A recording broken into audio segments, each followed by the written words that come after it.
giving a speech on environmental pollution. Here we have a picture of Beijing, China, and as you can see, the air quality is pretty bad. This is a mixture of soil pollution and air pollution.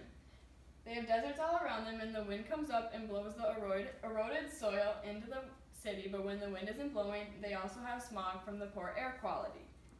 This is a big predicament and what I will be talking about today. My main 3 points are air pollution, soil pollution, and water pollution, and their causes, effects, and what we can do to help improve them. First off is air pollution. Air pollution is caused by toxic chemicals in the air. This often comes from fossil fuels. If you think of all the transportation stuff that you use, such as cars, planes, trains, or buses, all these contribute to air pollution. Another huge contributor is factories. All of the exhaust that they leave off and from their burning of fossil fuels help make our air quality worse. Another huge contributor is agriculture. The whole agriculture business, when they use pesticides, can leak into the air, such as ammonia, which is a huge factor. Some effects that this can lead to, it can help damage the ozone layer, which isn't good, which can lead to hot spots. It also causes many health issues in humans, such as cancer and pneumonia, and has been linked to asthma in younger kids. Along with all these things, there are also the improvements that we can make to help prevent air quality from getting worse. One is there are many restrictions on how much chemicals that factories can release into the air, and also there have been new technologies that have come out, such as LEDs, that will help preserve energy. Here we have a picture of seemingly a peaceful neighborhood, but as you can see, there's a whole bunch of smokestacks in the back, and this was taken by National Geographic. The next thing that I'll be talking about is soil pollution. Soil pollution is defined in Wikipedia as the presence of toxic chemicals in natural soil environment. This is often caused by agriculture. All the pesticides and fertilizer that are used to create a higher yield in the crops often leads to damaging the soil.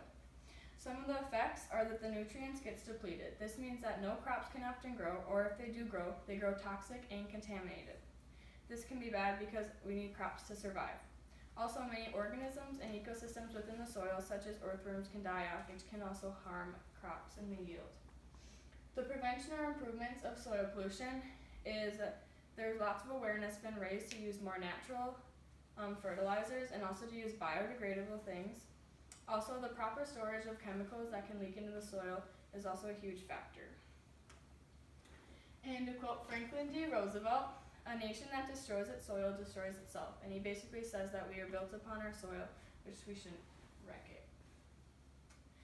The third and final type of pollution I will be talking about is water pollution, and this is a huge one. The main causes of water pollution are the careless disposal of objects or liquids. A huge one is litter. Right now, a huge topic going around is all the plastic that's filling up our oceans, and this is a huge pollution. Another thing is the runoff of chemicals such as oil spills. Lots of oil spills happen very frequently, and it's not good for the animals living in there. This can lead to algae blooms. Algae blooms are huge because they cut off oxygen and they can shift ecosystems and even kill them off. It can also contaminate water, and many different people in different countries with contaminated water have to walk lots of miles just to get a little bit of clean water. And they can also contract diseases from these. So prevention of water pollution can be to store chemicals properly, and there are also many laws prohibiting you from doing this bad. Also, to reduce plastic usage is a huge one. And here you can see this is a pie chart of all the things that enter the ocean, which is bad. And as you can see, just sewage and farm runoff alone is 50%, and that is what leads to the algae blooms and the water contamination. But also air pollutants is a huge one because that's also bad, and it'll settle into the water, which can cause ocean acidification. And there's also offshore oil, marine transportation, and industrial wastewater, which also add up pretty quickly. So overall, the main points, the air pollution, soil pollution, and water pollution all have many different causes and effects, but they can also be changed through many things. They may seem frightening, but there are many steps that we can take to improve these. I challenge you to be on the lookout of signs of these in your environment.